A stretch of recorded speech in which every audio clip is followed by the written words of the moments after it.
Les candidats malheureux du premier tour des législatives se positionnent pour le second tour. Prostitution en centre-ville, les habitants expriment leur ras-le-bol. Du clown à la baguette de chef d'orchestre, Marc Jolivet franchit le pas ce soir.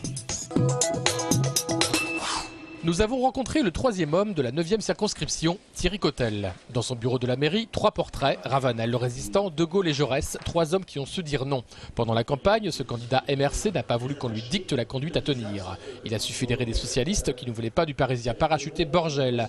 Il obtient 15% des voix, il se désiste et ne participera pas au second tour. L'âge de guerre est-elle enterré? Il n'y a pas âge de guerre. Ce qu'il faut considérer, c'est qu'on a mené une campagne, évidemment, en soutenant le programme de François Hollande, mais plus axée sur l'emploi industriel, plus axé sur l'égalité et aussi sur l'exemplarité. Ces pratiques de parachutage décidées dans des bureaux, notamment au sein de partis politiques, puissent être bannies à l'avenir. Je pense que les électeurs ont donné un signe relativement fort et j'espère qu'il sera entendu des appareils politiques. Jamais pendant notre interview, il ne prononcera le nom du socialiste Christophe Borgel et dans un communiqué assez alambiqué publié sur son blog, il donne sa voix à ce dernier en écrivant qu'il souhaite que le représentant de cette circonscription soit un soutien du projet du président de la République. Dimanche 17 juin au soir, il sera chez lui à regarder tranquillement les résultats. Dans la 7e circonscription de Haute-Garonne, Serge Larose a réalisé le plus haut score du FN du département, 17,65% des voix. En France, le parti de Marine Le Pen réalise 13,6% des suffrages exprimés et se place en 3e position sur l'échiquier politique du pays. Pour Serge Larose, le scrutin majoritaire fausse le jeu. Le soir du premier tour, donc dimanche dernier, j'ai fait un petit calcul rapide, à la proportionnelle, nous aurions eu 85 députés. On nous en donne 0, 1, 2, maximum 3. Je pense que ça ne pourra pas durer. Les Français n'en veulent plus. C'est scandaleux, vraiment. En France, 59 candidats FN seront présents au second tour, 28 dans le cadre d'une triangulaire. 2 frontistes, dans le Vaucluse et dans les Pyrénées-Orientales, se sont désistés en faveur du candidat UMP pour faire barrage à la gauche. C'est au cas par cas.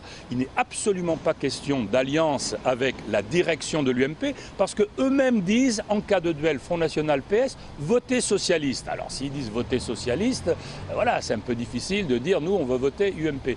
Mais au cas par cas, avec certains candidats avec lesquels on peut s'arranger, pourquoi pas, mais je répète, bien entendu, avec l'aval de notre direction et de Marine Le Pen. Martine Furioli-Bonnier, à Carpentras dans le Vaucluse, n'a pas demandé la permission à Marine Le Pen, une attitude condamnée par la présidente du FN. Mais que font réellement nos parlementaires une fois élus? Nosdéputés.fr se propose de l'observer pour vous et d'en rendre compte sur le web. L'activité des 577 députés, accessible sur le site de l'Assemblée nationale, est ici compilée sous différents indicateurs, comme le nombre de rapports réalisés pendant leur mandat ou le nombre de semaines d'activité à l'Assemblée. La présence dans l'hémicycle, c'est justement l'un des points faibles des parlementaires pour Catherine Lemorton. Le Parlement étant loin du citoyen, on peut éventuellement ne pas trop assurer son mandat. Ça arrive, on a certains collègues que j'ai encore découverts les 6 derniers mois, je les avais jamais vus. Quand je dis collègues au sens large, droite et gauche. Je suis d'autant plus sévère parce que je suis à gauche. Et qu'à gauche, nous voulons une république parlementaire. Mais une république parlementaire sans parlementaires qui travaillent, ça n'a aucun sens. En Haute-Garonne, Gérard Bapt et Catherine Lemorton font justement partie des bons élèves de l'Assemblée nationale, selon le site. Ce qui se vérifie moins pour Pierre Cohen ou Françoise Imbert.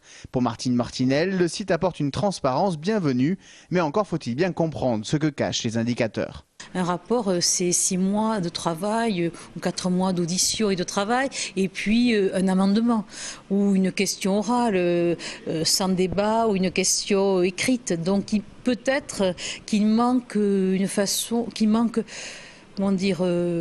d'affiner les critères pour que les gens soient plus équitablement renseignés. Prochainement, nosdéputés.fr devrait également rendre compte des votes des parlementaires à l'Assemblée. À 2 mois de l'arrêt définitif de son unité de production programmée pour le 10 août, le cas Freescale devient une priorité ministérielle. Le ministre du redressement productif, Arnaud Montebourg, vient en effet de missionner un conseiller spécial sur le dossier.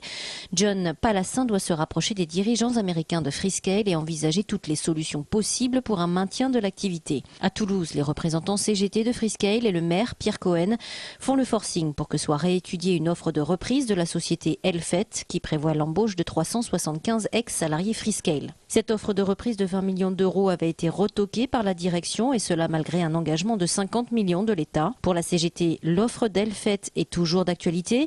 Le ministre du redressement productif fera-t-il une visite à Toulouse au cours des prochains jours? En attendant, les 550 salariés toujours en poste devraient quitter Freescale le 10 août prochain. L'affaire Mohamed Merah continue de faire couler de l'encre. Le quotidien algérien Echourouk a publié hier ce qu'il présentait comme une traduction partielle des vidéos qu'aurait filmé Mohamed Merah pendant le siège de son appartement. Des enregistrements fournis par le père du tueur. D'après le journal, Mohamed Merah accuse celui qu'il pensait être son ami d'être en fait à la solde des services français et de l'avoir manipulé. Aujourd'hui se pose la question de l'authenticité des vidéos. Selon des sources policières, Merah n'avait ni téléphone portable, ni ordinateur, ni appareil photo lorsque les membres du raid l'ont découvert.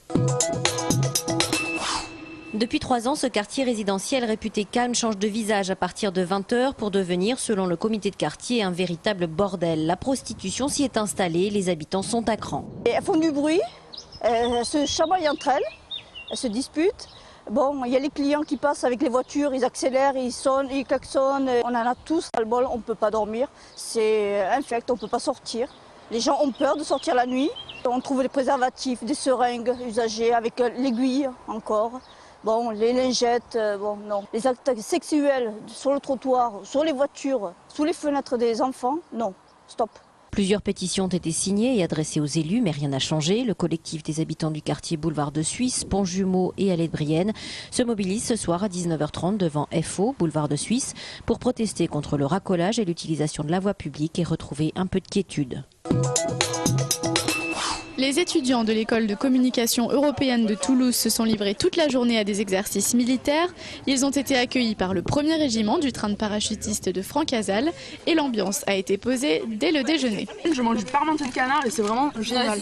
Je m'attendais à mieux, mais bon. Au programme, combat corps à corps et pliage de parachute, une immersion totale dans un but bien précis. Le but, c'est de leur faire découvrir ici ce que eux vont pouvoir mettre en œuvre pour montrer à la population toulousaine notre métier.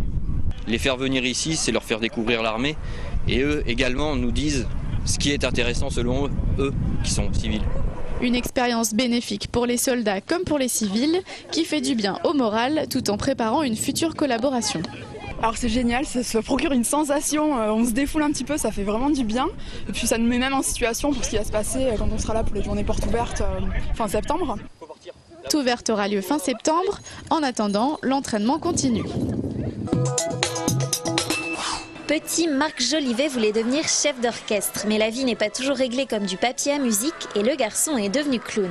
Depuis une dizaine d'années pourtant, l'artiste réalise son rêve grâce au spectacle comique symphonique, monté sur scène avec un véritable orchestre. Chaque fois que je joue avec l'orchestre, il y a ce sentiment de puissance, de joie, ces musiques magnifiques et qui transportent, c'est fabuleux, j'ai une chance extraordinaire.